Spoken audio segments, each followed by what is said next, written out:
Welcome to the Essential Southern Podcast, where we explore the rich history, culture, and traditions of the American South. Welcome back to the Essential Southern Podcast. I'm your host, Brian McClanahan, and this podcast is sponsored by the Abbeville Institute.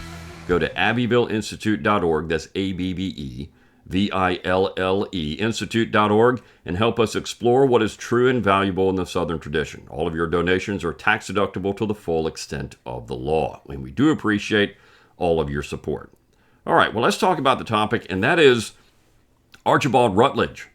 Now, that might be someone that you've never heard of before. In fact, I wouldn't be surprised. I don't think many people would be surprised that you'd never heard of Archibald Rutledge, but this is a part of a larger trend in American scholarship that Southern writers, Southern authors, particularly in modern literature courses, if you're taking a college literature course or even a high school literature course, or perusing the literature section of your local bookstore, are going to be generally ignored. Now, of course, everybody's got a Faulkner book in their library somewhere if you have a personal library, or you've had to read a short story by William Faulkner. Maybe you've read some Flannery O'Connor.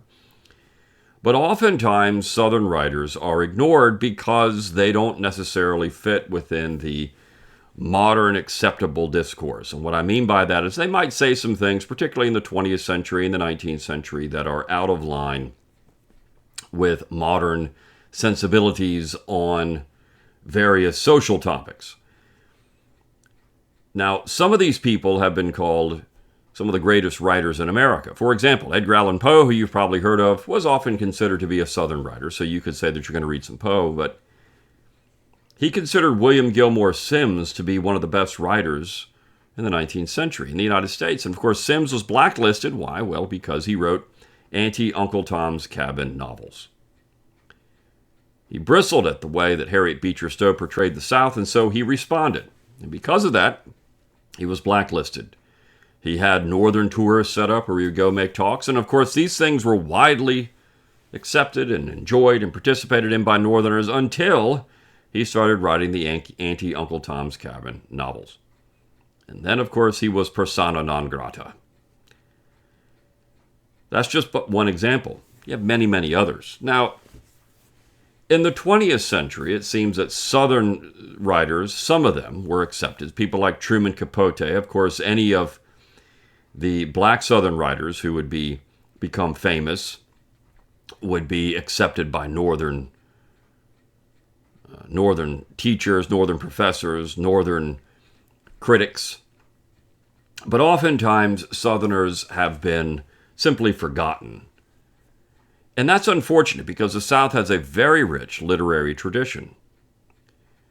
In fact, when you think about a culture or a tradition, the things that really provide the most meat for that culture or tradition are things like music and literature and art. And in the antebellum period, there were some Southerners, Simms included, who complained that the nature of the South, the more agrarian nature of the South, was not conducive to these kind of things. Simms was a city boy. He grew up in Charleston. He thought that cities, urban areas, would be much more conducive to the arts than, say, a rural environment, though Simms' plantation, which was burned by federal soldiers, contains some of the best manuscripts and largest collection of Revolutionary War manuscripts in the United States. All that was gone. We know that Union soldiers ransacked John Tyler's home and threw all the material on the floor. And we know that they went through Arlington House and stole things that they wanted from George Washington. You see, to them, these Southerners represented something else. These people were there to be plundered. We lost that part of the American story. But the literature, the music, the art, and there were some great Southern artists in the antebellum period and postbellum period, of course, too. Not those that are often critically acclaimed because the critics tend to be left of center. But regardless, these people deserve our attention. If we're looking to rekindle interest in a tradition and a people and a place, You have to go to the arts. The politics are interesting, and of course we do a lot with that, and we'll do more with that. The Jeffersonian political tradition is very interesting. But the arts, Jefferson himself was very interested in the arts and what that meant for American society, Virginia society. Look, I mean, he said that University of Virginia was going to be a hedge against the dark Federalist mills of the North. This is what he thought. It was going to make great Southern gentlemen. That was the point. So there's something to this. There's something to these things and what this culture, this people, this tradition can offer to America as a critique, as an enriching part of life, whatever it is. And of course, literature can be part of that. And Archibald Rutledge was certainly part of this in the 20th century. Now, this piece was published on January 13th, 2025 at the website The Bard of the South Carolina Low Country is a title written by Clyde Wilson. It's a short piece, but I do want to bring in a poem or two from Archibald Rutledge and talk about some of the things he had to say. Poetry is often a great window into a people and a place. It's lyric, so of course it has a flow to it. It's different than simple prose or particularly nonfiction prose. There's a reflection.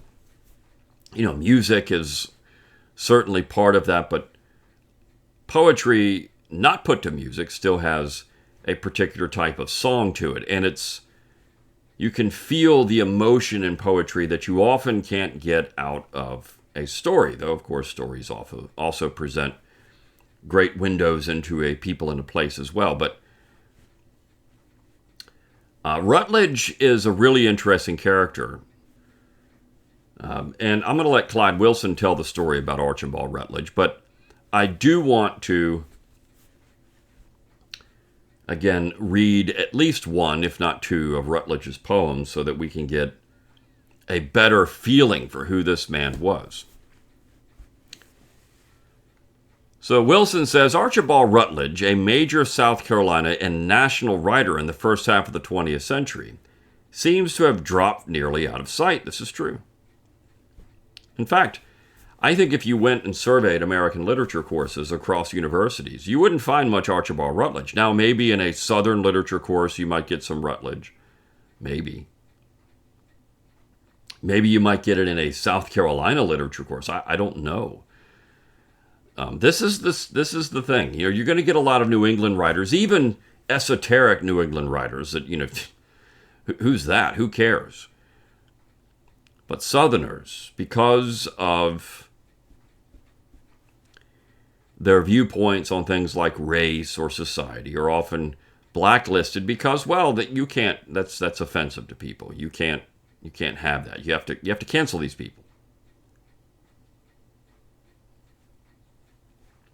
Wilson says his books are mostly available, when obtainable at all, in overpriced used remnants. Yet Rutledge was, in his time, a celebrated and best-selling author of hunting and nature accounts, memoirs, and a poet of lasting stature. He is the outstanding recent writer of the South Carolina Low Country. And when you go through and read his poems, you get a feeling for that. He's tied to a place. It's the South Carolina Low Country. And I'm going to read a poem about Carolina itself. And while you have, of course, Northern writers, oftentimes, some of the not well-known ones, who are going to write glowing assessments of where they're from, Southerners do it better. Southerners do it better. There really is a tie to their place, to their people, to what they have, the anchor, the roots of their life. And of course, Clyde Wilson, living most of his adult life in South Carolina. He's from North Carolina, but living most of his adult life in South Carolina. Certainly, and spending a lot of his time with the great South Carolina statesman John C. Calhoun, he has an interest in South Carolina, all things South Carolina and the Carolinas. And so he says, renewing an interest in Rutledge, I recently turned to the supposedly definitive South Carolina Encyclopedia. And again, this is a nice commentary on what you get out of modern publications that address traditional Southern topics. You have to write a certain way because, well, you can't be seen as too pro-Southern. You can't be seen as recognizing value in these people that simply not there. He says, the clueless writer on the entry on Rutledge, who lived from 1883 to 1973, does not bother to mention that a few of the titles of his 50 books, some bestsellers, nor of his many honorary degrees, nor the still living international interest of hunting readers. Doesn't mention more than a few of the titles of his 50. Some of them bestsellers. Honorary degrees. His international interest in hunting titles. This is something that Rutledge did well. These nature stories. Now, why? Why have we lost an interest in these kind of things? Robert Rourke of North Carolina fame is really forgotten. We have Ernest Hemingway, but that's seen as too masculine now. You can't have these things. These masculine stories just don't fit. And of course, Rutledge has a very masculine side to him. But as we're going to see with his poetry, I mean, there's people that could love this stuff, even if you're not interested in masculine literature. But as Clyde says, this historian is very short on facts, but strong in opinions. This is typically what you get now in your literature. He says, we are now to dismiss Rutledge as no more than a misleading nostalgist for the Old South and a white supremacist. You see, therein lies the problem. You can't like anyone from the late 19th, early 20th century because, well, they're going to say things that we don't think are correct in terms of race. And if they say something that's not correct in terms of race, according to the 21st century, well, we can't like these people. We can't think that they have value. Even if we disagree with them, we can't have value in that, right? It's not something you can do because, well, that's offensive. It's silly.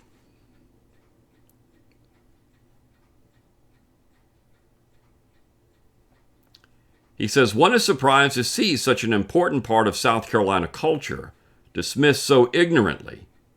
But actually, such is so commonplace that we should not be surprised. That is one of the consequences of being a conquered people, right? So you don't get to praise your own people or write your own stories, or in some ways sing your own songs. Even if you do sing your own songs, some of those things are then attacked and done away with. You can't do that.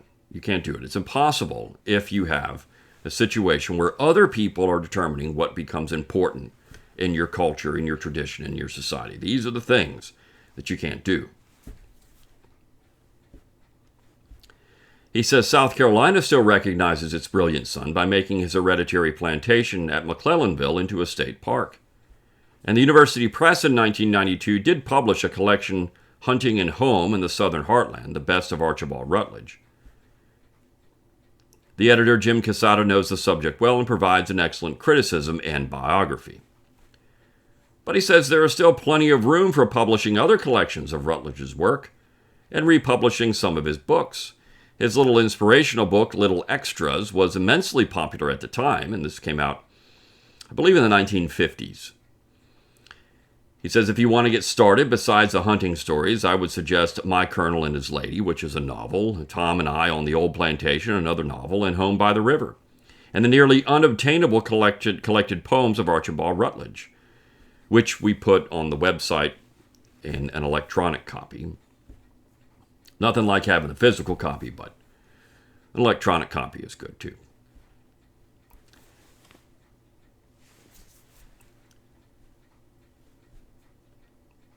Wilson says Rutledge was a direct descendant of John Rutledge and other historic South Carolina figures and inherited a plantation. But he was by no means affluent in his start of life. He attended a small college in New York State. For more than 30 years, he served as chairman of the English department at Mercersburg Academy in Pennsylvania, only occasionally able to visit his home place. Now, Mercersburg Academy is a private College Preparatory Academy in Mercersburg, Pennsylvania, as Clyde says. I personally knew somebody that went there years ago. And it's a very fine school. Now, he attended just after Rutledge left, in a few years after Rutledge left. So, but I'm sure, and I haven't talked to him about it, I'm sure there was some kind of a recognition of Rutledge at this place. Wilson says only after retirement was he able to restore Hampton into a vital place. So he went back home. He left Pennsylvania, went back home, worked for a time, went back home, and restored his plantation, and then wrote about it.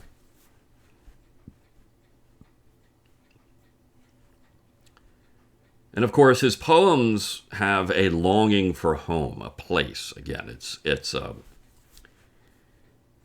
when you've left it, and to be able to articulate that and explain it the way that Rutledge does, it's beautiful. And a lot of people are displaced, and people begin to miss where they're from. And Rutledge certainly missed the low country of South Carolina. He says, the encyclopedia writer is completely wrong to dismiss Rutledge's treatment of the black people among whom he lived. He was paternalistic, yes, but what else was possible at the time? And this is a question that most people don't seem to ask. We don't seem to ask these questions. What else was possible in the late 19th, early 20th, even in the middle of the 20th century? This was a different time period. These people weren't 21st century Americans. They had views that didn't fit with 21st century America.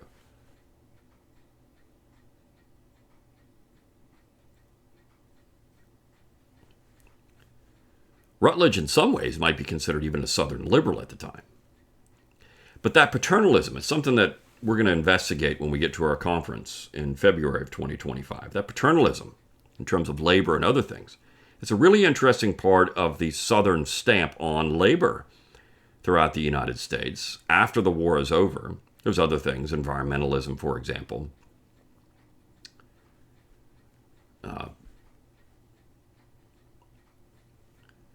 But these are things that Southerners brought. They brought this kind of view, hospitality is another one, they brought this kind of view into the fore in America. These are things that we need to think about when it comes to labor and work. How do we do these things? So Wilson says we ought to give him credit for an affectionate attitude, especially when we remember the negative attitudes towards black people that were widespread in the South, and yes, in the North and West as well. Anyone who is interested in knowing African American life will find much of value in the writing of one who knew them well and who expected their improvement.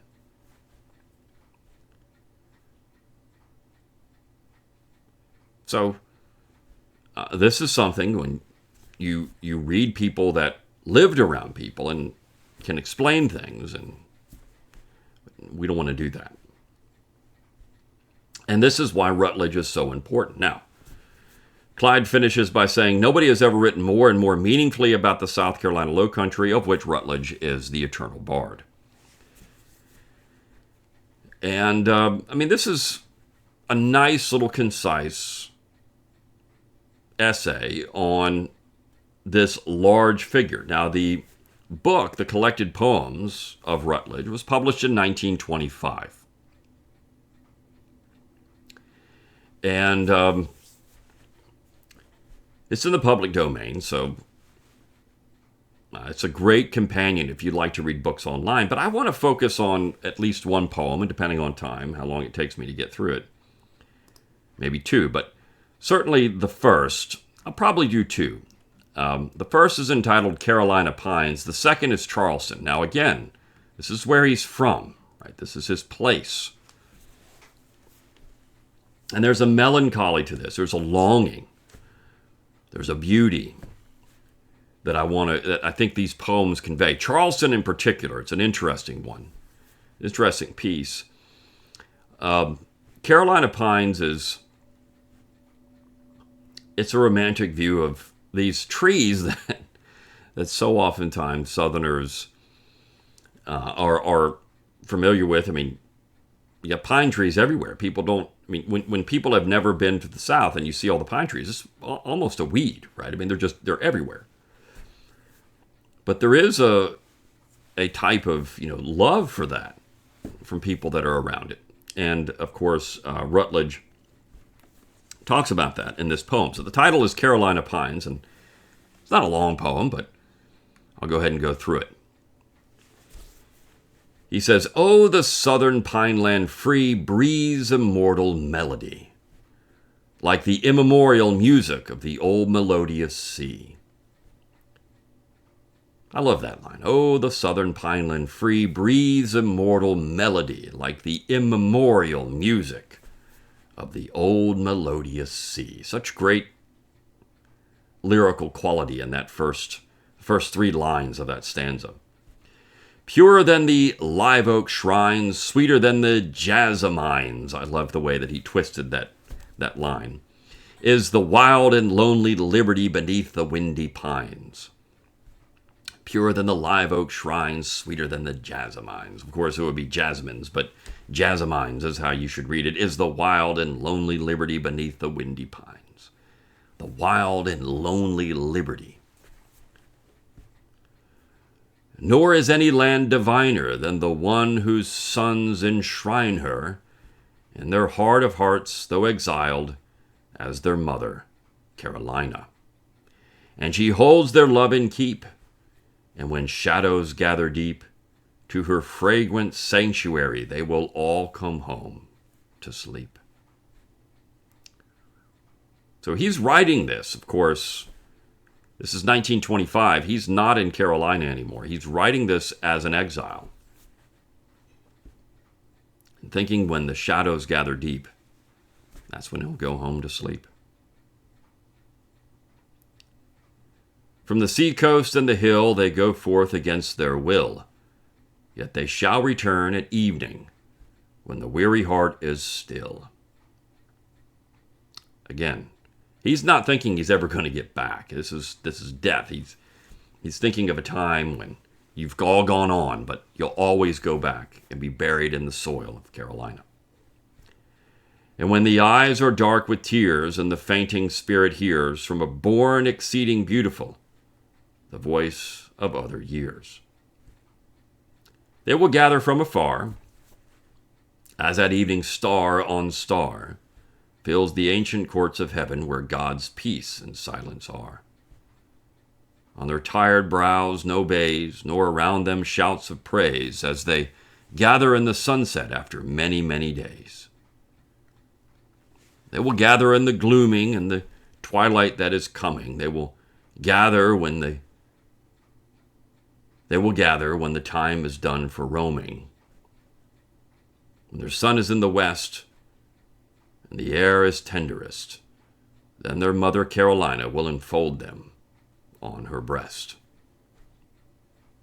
Under the sweet southern sky, all untroubled, they will lie. They will dream and see beloved faces of the days gone by. While the mystic pine wind blows and the quiet river flows, bearing hearts upon its bosom to the lily and the rose. Southern pines still hold for us magic sweet and perilous, dreams that linger longest and make darkness luminous. Though on alien shore in foam, we can hear you call us home, and we answer you in spirit, as in truth we soon shall come.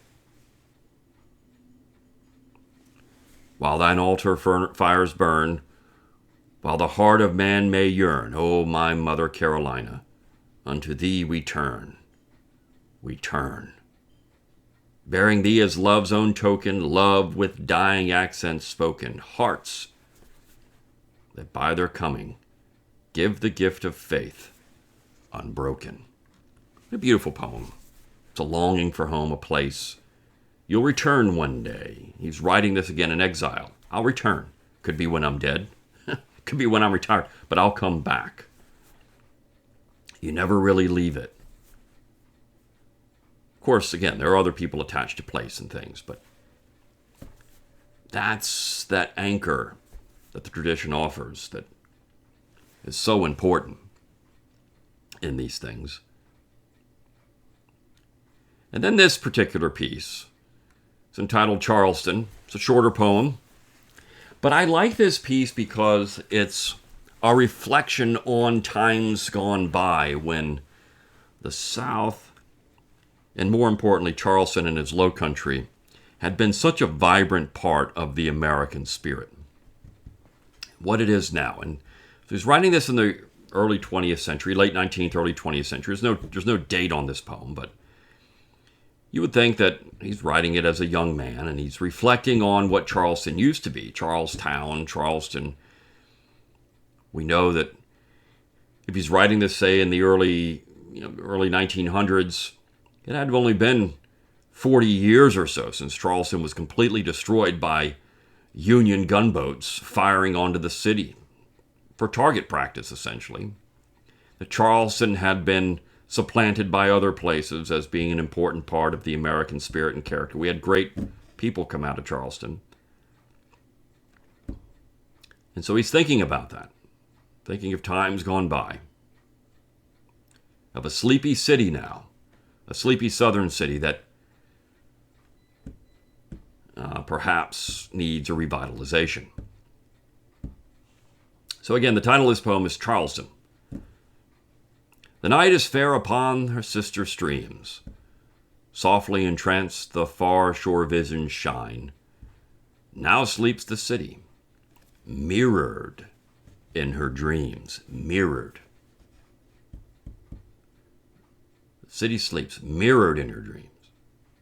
There was something grand about this city, something great about this city that now is not there. Not in the sleep that covers beauty's swoon, and from the chill criticisms of the stars and moody contemplation of the moon, but in a deep and mystic sleep serene, beautiful as to dying eyes the light on sorrowful far lands at sunset seen.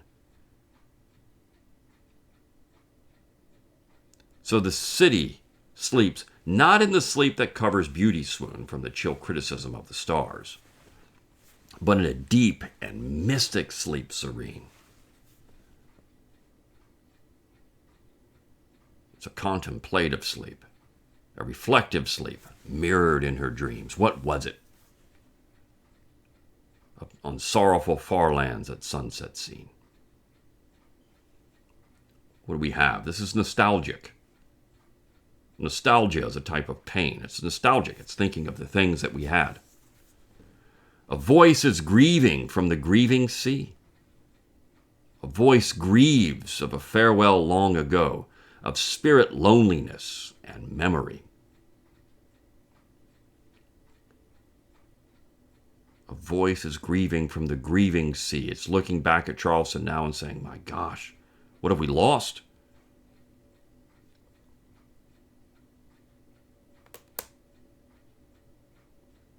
Here, where the nation's commerce used to ride from the warm south and from the frozen north, a dim ship swings upon the misty tide. A dim ship. Look at what we used to have, right?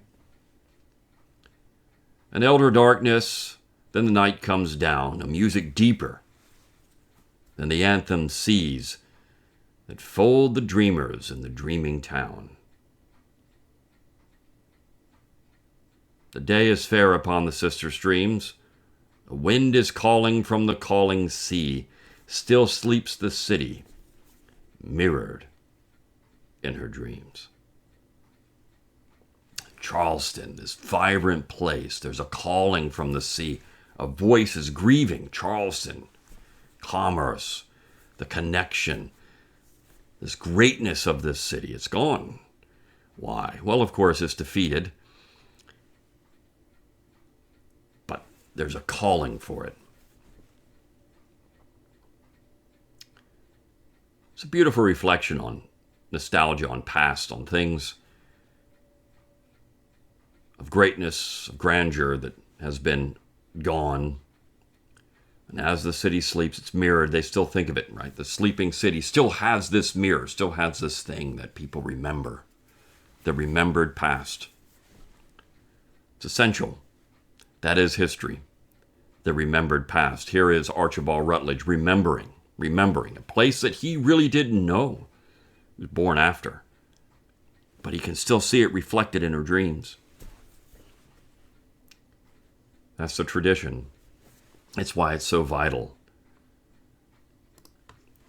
So, again, I think it's great that we had Clyde Wilson bring out Archibald Rutledge, introduce maybe Rutledge to people that had never heard of him before, and make us think about Southern literature as part of this great, rich, vibrant culture that is Southern culture and the Southern tradition. Until next time, good day.